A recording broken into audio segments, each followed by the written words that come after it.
জাতীয় নির্বাচনের পরপরই নেপালের রাজনীতিতে বড় ধরনের ঘটনা ঘটল। গত বছরের জেএনজি বিক্ষোভকারীদের ওপর প্রাণঘাতী দমনপীড়ন চালানোর অভিযোগে দেশটির তৎকালীন প্রধানমন্ত্রী কেপি শর্মা ওলি এবং স্বরাষ্ট্রমন্ত্রী রমেশ লেখককে গ্রেপ্তার করেছে পুলিশ। শনিবার ভোরে কাঠমান্ডুর নিজ নিজ বাসভবন থেকে তাদের গ্রেপ্তার করা হয়।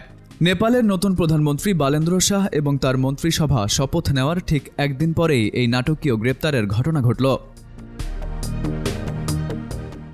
কাঠমান্ডু ভ্যালি পুলিশের মুখপাত্র ওম অধিকারী বার্তা সংস্থা এএফপিকে জানিয়েছেন, গত বছরের সেপ্টেম্বরে দুর্নীতি বিরোধী আন্দোলনে অংশ নেওয়া তরুণ বিক্ষোভকারীদের ওপর যে নৃশংস দমনপীড়ন চালানো হয়েছিল তাতে সরাসরি জড়িত থাকার সুনির্দিষ্ট অভিযোগে তাদের গ্রেপ্তার করা হয়েছে।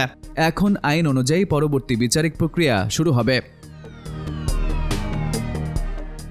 গত বছরের ৮ ও ৯ সেপ্টেম্বর নেপাল সরকারের দুর্নীতির বিরুদ্ধে দেশ জুড়ে ব্যাপক বিক্ষোভ শুরু করে তরুণ প্রজন্ম। সেই আন্দোলন দমনে পুলিশি অ্যাকশনে অন্তত ৭৭ জন প্রাণ হারান। এই রক্তক্ষয়ী ঘটনার পর তীব্র জনরোষের মুখে ৭৪ বছর বয়সী ওলি পদত্যাগ করতে বাধ্য হন এবং তার সরকারের পতন ঘটে।